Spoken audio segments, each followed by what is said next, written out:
করব সূরা ফিল নাজিল হওয়ার প্রেক্ষাপট। কেন নাজিল হয়েছে? কারণ শানে নুজুল যাকে বলে শানে নুজুল, এটা যদি আমরা না বুঝি তাহলে আমরা তরজমাও বুঝবো না এবং তাফসীরও বুঝবো না।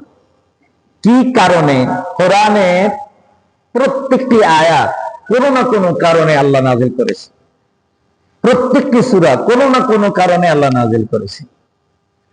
এই জন্য কারণ যদি জানা থাকে, তখন কারণ জানা থাকলে ঘটনাটি আমাদের জন্য সহজ হয়ে যায় এবং এটা বোঝা, এর উপরে আমল করা আমাদের জন্য কি হয়ে যায়? সহজ হয়ে যায়। এই জন্য প্রথমে আমরা আজকে আলোচনা করব সূরা ফিল, অর্থাৎ সূরা আলাম তারা কাইফা ফাআলা রাব্বুকা বিআসহাবিল ফিল। সূরা ফিল মানে কি? হাতির সংক্রান্ত বিষয় নিয়ে যে সূরা, এই সূরাটি কেন নাযিল হয়েছে? সর্বপ্রথম আজকে শানে নজুলে যে কথাগুলো বলবো মনোযোগ সহকারে শুনবো, ইনশাআল্লাহ উপকার হবে। আমরা জানি এই সূরা নাযিল হয়েছে 570 খ্রিস্টাব্দে, 570 খ্রিস্টাব্দে 22 মুহররম। 570 খ্রিস্টাব্দের 22 মুহররম একটি ঘটনা ঘটেছে। এই ঘটনার পরিপ্রেক্ষিতে আল্লাহ রাসূল যেদিন এই ঘটনা ঘটেছে 22 মুহররম, তার থেকে 50 দিন পরে আল্লাহ রাসূল দুনিয়াতে আসছেন 12 রবিউল আউয়াল।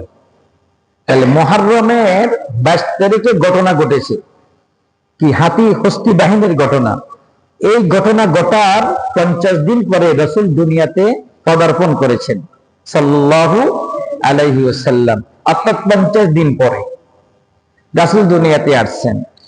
50 দিন পরে রাসূল আসার 50 দিন, আল্লাহ রাসূল দুনিয়াতে পদার্পণের 50 বছর পরে, কত বছর পরে? 50 বছর পরে মক্কা মুকাররমা এই সূরাটি নাযিল হয়। খুব খেয়াল করেন কি বলছি। আল্লাহ রাসূল দুনিয়াতে আসার 50 দিন আগে হস্তি বাহিনীর ঘটনা ঘটেছে মক্কা শরীফ। এই ঘটনা ঘটার 50 দিন পরে রাসূল দুনিয়াতে পদার্পণ করেছেন, জন্মগ্রহণ করেছেন। রাসূল জন্মগ্রহণ করার একেবারে 50 বছর পরে, কত বছর পরে? 40 বছর পর, 40 বছর যখন রাসূলের বয়স, তখন রাসূল আনুষ্ঠানিকভাবে আল্লাহ রাসূলকে নবুয়তের জিম্মাদারি দিয়েছেন। রাসূল সাল্লাল্লাহু আলাইহি ওয়াসাল্লাম তো আদম আলাইহিস সালাম আগে থেকে নবী। এটা নিয়ে অনেক একতলাপ আমাদের দেশে, এটা নিয়ে অনেক বাড়াবাড়ি। আমরা বাড়াবাড়িতে যাব না, সারাসারিতে যাব না। রাসূল যেদিন থেকে আল্লাহ রাসূলকে বানিয়েছেন সেদিন থেকে নবী। প্রত্যেকটি নবীকে আল্লাহ বানাইছেন ও নবী বানাবেন, এই উদ্দেশ্য নিয়ে তো আল্লাহ নবী রাসূলগুলোকে বানিয়েছেন, তাই না? কিন্তু জিম্মাদারি দিয়েছেন কখন? যখন 40 বছর, একটা মানুষের 40 বছর বয়সে তার কি হয়? পরিপূর্ণতা আসে। জোয়ানকালের কি আসে? পরিপূর্ণতা আসে। ঠিক তদ্রূপ ভাবে আমার নবী থেকে নিয়ে আদম সাল্লাল্লাহু থেকে আমাদের নবী পর্যন্ত মাত্র একজন নবী ছাড়া বাকি অধিকাংশ নবীকে আল্লাহ 40 বছর পরে নবুয়তের জিম্মাদারিতে দান করেছেন। তারা শুরু থেকেই নবী। আল্লাহ গ্রহণ করার পর থেকে নিয়ে আল্লাহ তাদেরকে মাসুম রেখেছেন, সমস্ত গুণমুক্ত রেখেছেন প্রত্যেকটি নবীকে। এই জন্য প্রত্যেকটি নবী গুণমুক্ত, মাসুম। নবীরা কি? মাসুম। নবীরা কোনো গুনাহ করে, আল্লাহ তাদেরকে গুনাহ করতে দেন নাই। কেন? আল্লাহ তো জানেন এটাকে আমি নবী বানাবো। কিন্তু জিম্মাদারিটা দিয়েছেন কত বছর বয়সে? 40 বছর বয়সে। ঠিক আমাদের নবী আগে থেকেই নবী, কিন্তু জিম্মাদারি দিয়েছেন, নবুয়তের জিম্মাদারি দিয়েছেন আল্লাহ কত বছর বয়সে? আল্লাহ রাসূল কি পেয়েছেন? নবুয়তের আনুষ্ঠানিকভাবে জিম্মাদারি পেয়েছেন 40 বছর পরে। আরো 10 বছর পরে মক্কা রাসূল কতদিন ছিলেন? 13 বছর। এখনো মদিনা যাইতে রাসূলের এখন 3 বছর বাকি। 10 বছর মক্কাতে থাকা অবস্থায়, নবুয়তের জিম্মাদারি পাওয়ার পরে মক্কাতে থাকা অবস্থায় আল্লাহ রাসূল সাল্লাল্লাহু আলাইহি ওয়াসাল্লামের কাছে সূরা ফিল নাযিল হয়েছে। বুঝতেছেন? তাহলে কি বুঝতে পেরেছেন? এই সূরাটা নাযিল হয়েছে কোথায়? মক্কাতে। কোথায় নাযিল হয়েছে? মক্কাতে। কত বছর রসুলের বয়সে? রসুলের বয়স যখন 50 বছর। তাহলে ঘটনা যখন ঘটেছে তার 50 দিন পরে রসুল দুনিয়াতে আসছেন, আসার 50 বছর পরে এই সূরাটা আল্লাহ সুবহানাহু ওয়া তাআলা রসুলের কাছে নাযিল করেছেন। এবার আসি, ঘটনা কি? কি ঘটনা? ঘটনা হলো ইয়ামানের বাদশা, তখনকার ইয়ামানের যে বাদশা ছিল জু নওয়াজ, বাদশার নাম কি? অত্যন্ত জালেম ইহুদি বাদশা ছিল। তারা খ্রিস্টানদেরকে, তখন খ্রিস্টানরা ছিল মুমিন, খ্রিস্টানরা কি ছিল? খাঁটি মুসলমান, মুমিন। এই জু নওয়াজ খ্রিস্টানদেরকে এই পরিমাণ নির্যাতন করত যে মাটির গর্ত করে সেখানে আগুন জ্বালিয়ে দিয়ে ওই গর্তের মধ্যে খ্রিস্টান মুমিন মুসলমানগুলোকে সেখানে ফেলে কি পড়ে ফেলত। যা যে বর্ণনাটি আল্লাহ আসহাবে উখদুদ নামে কোরআনের মধ্যে নাযিল করেছেন, সেদিকে এখন আমি যাব না। এই জালেম বাদশা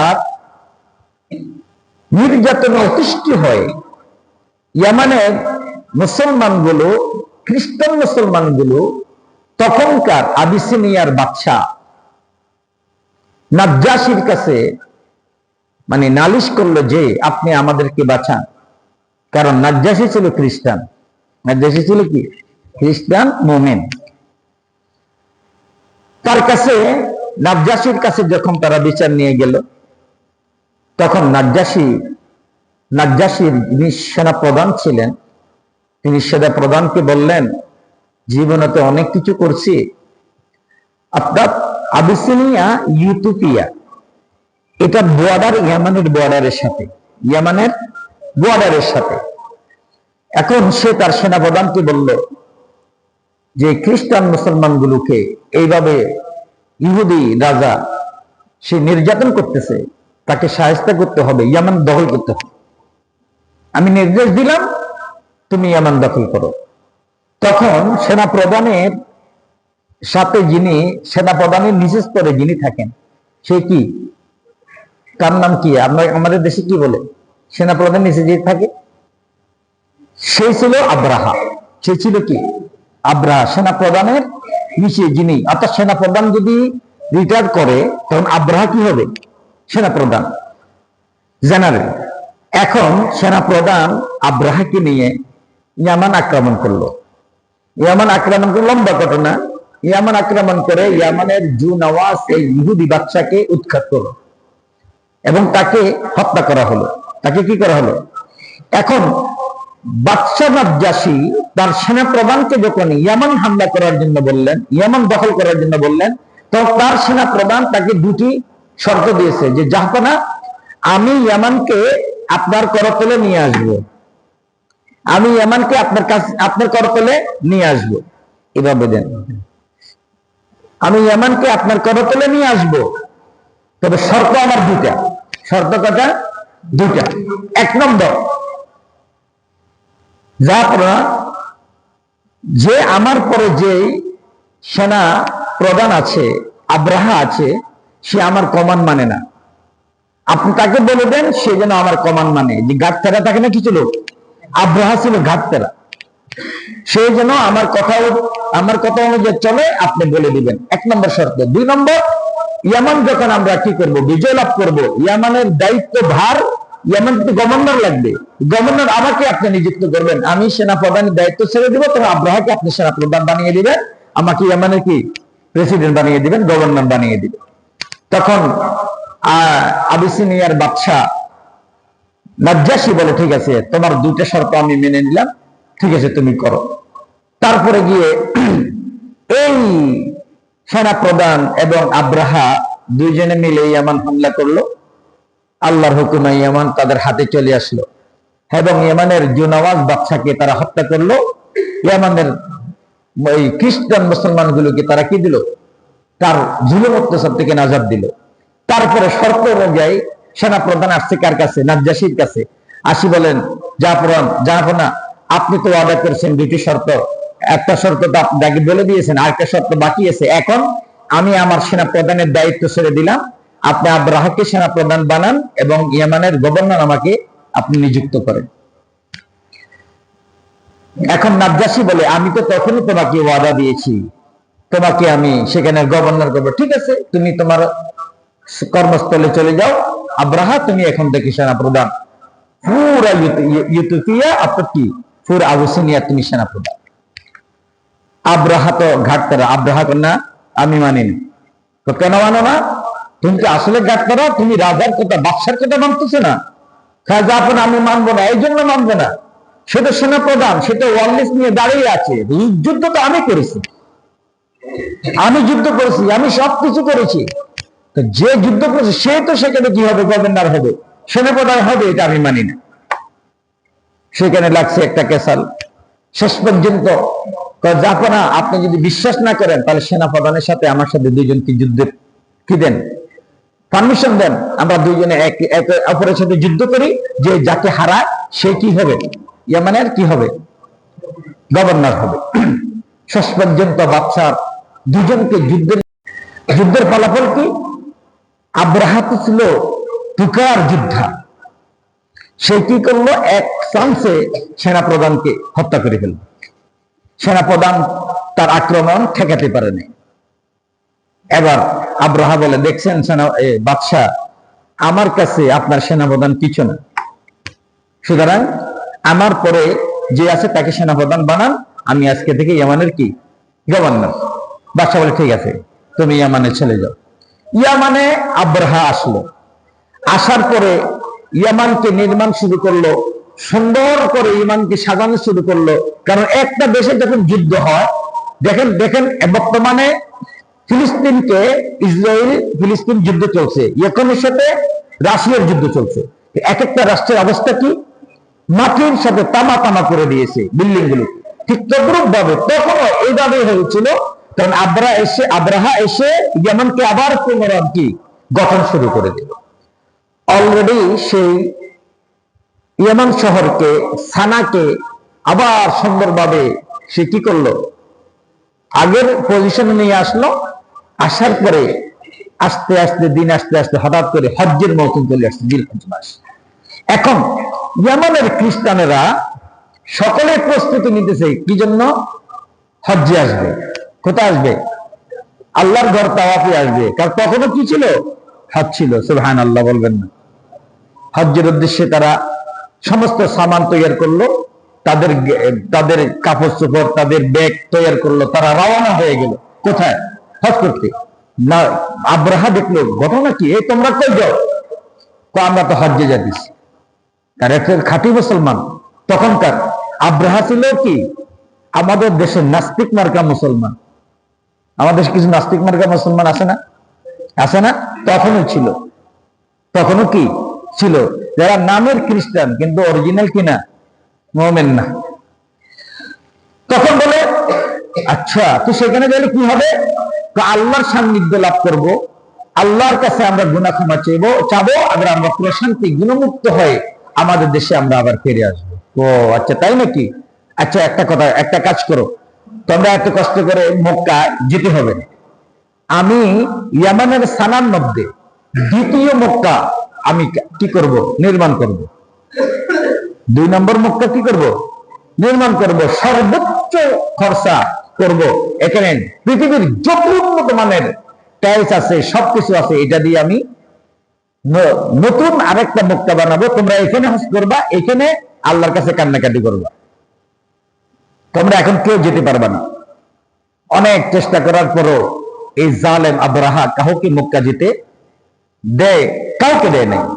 শেষ পর্যন্ত সেই ইয়ামানের সানার মধ্যে আল্লাহর ঘরের আদলে আরেকটা কাবা তারা এই আব্রাহা তৈরি করলো। 6 মাস লেগে। কত মাস? 6 মাস। বিশাল একটা ঘর তৈরি করলো। তৈরি করার পরে তাদেরকে বলছে, তোমরা এই ঘরের তাওয়াফ করবা, এই ঘরে হজ করবা, মক্কা যেতে পারবা না, মক্কা যেতে পারবা না। এবং আব্রাহা তার বাদশা নাজ্জাশীর কাছে চিঠি লিখছে যে, জাফনা, আমি মক্কার আদলে আরেকটা মক্কা বানিয়েছি, এটা উদ্বোধন করব, আপনি আসেন। এখন হচ্ছে কি,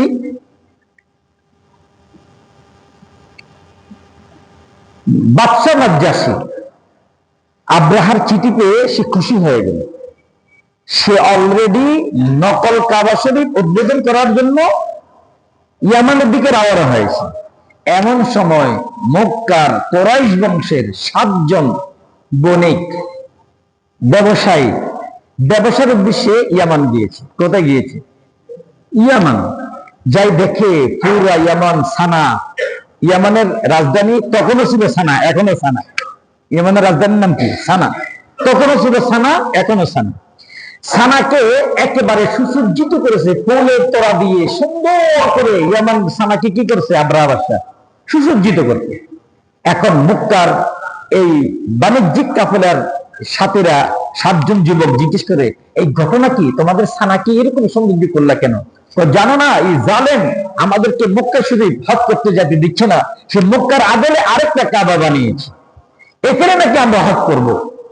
আমরা কেউ মানতেছি না দেখি আমাদের অনেককে হত্যা করছে এবং আমাদেরকে হজ করতে যেতে দিচ্ছে না। আচ্ছা, এই ব্যাপার এটা? হ্যাঁ এটা। তখন বলি, কিসের ব্যবসা? ব্যবসায় করব না, আমরা কোরাইশের রক্ত আমাদের ভিতরে। আর কাবা শরীফ পৃথিবীর মধ্যে একটা। কাবা শরীফ কয়টা? আল্লাহর ঘর বাইতুল্লাহ কয়টা? একটা। দ্বিতীয়টা হবে না। আর কাবা শরীফ কোরাইশের কি গর্ব। আমরা আল্লাহর মেহমানদেরকে খেদমত করে জমজমের কুকুরে পানি খাওয়াই, তাদেরকে লাকড়ি তৈরি করে দিই, তাদেরকে খানা খাওয়ানোর ব্যবস্থা করি। এটা আমাদের গর্ব। এই গর্বকে ক্ষুণ্ণ হতে আমরা কখনো দিব না, ব্যবসায় করব। তখন তারা কি করলো? রাত্রের অন্ধকারে তারা ওই যে আব্রাহা যে কাবা বানিয়েছে সেই কাবার সামনে আসলো। আইসা দেখে সেখানে পুলিশ পাহারাদার কি নিয়োজিত। বলল, ভাই আমরা একটু ভিতরে প্রবেশ করবো। বল, নিষেধ। আগামীকাল বাদশা নাজ্জাশী আসবে, সে উদ্বোধন করবে, উদ্বোধনের পরে তোমরা প্রবেশ করতে পারবা, তার আগে প্রবেশ করতে পারবা না। যুবক বলে, না ভাই আমরা প্রবেশ করবো, তোমরা করা যাবে না। শেষ পর্যন্ত এরা কোরাইশ, যুবকরা কারা? কোরাইশের যুবক। এদের রক্ত এত গরম, এদের শক্তি আল্লাহ এত বেশি দিয়েছেন। শেষ পর্যন্ত তারা ছিল 13 জন কি পাহারাদার, পুলিশ আর্মি পাহারাদার। আর মক্কার কোরাইশ যুবক হলো 7 জন। 7 জনের মধ্যে 13 জনের মধ্যে যুদ্ধ শুরু হয়ে গেল। এই 7 জন কি করছে? সবাইকে হাত পাও বেঁধে 13 জনকে এক পাশে রেখে এই 7 জন ভিতরে প্রবেশ করলো। ভিতরে প্রবেশ করে তাদের মূলমূত্র যা আছে পেটের সব কিছু ভিতরে বের করে দিয়ে সেইখানে আবার লাঠি মাঠি দিয়ে ওইগুলিকে একদম সরিয়ে দিল, যাতে ঘরটা কি হয়ে যায়? নোংরা হয়ে যায়, দুর্গন্ধ হয়ে যায়। কথাটা বুঝতেছেন না? মানে তাদের অন্তরে কি আগুন জ্বলতেছে। আল্লাহর ঘরের বিরুদ্ধে ঘর তৈরি করছে, আবার এটা উদ্বোধন করবে না। আমরা মক্কার কোরাইশরা এটা কখনো দেব না। তারা ভিতরে প্রবেশ করে মূলমন্ত্র ত্যাগ করে সেখানে এটাকে একেবারে অপরিষ্কার করে গন্ধ করে তারা রাতের অন্ধকারে আবার মক্কা শরীফের দিকে চলে গেছে।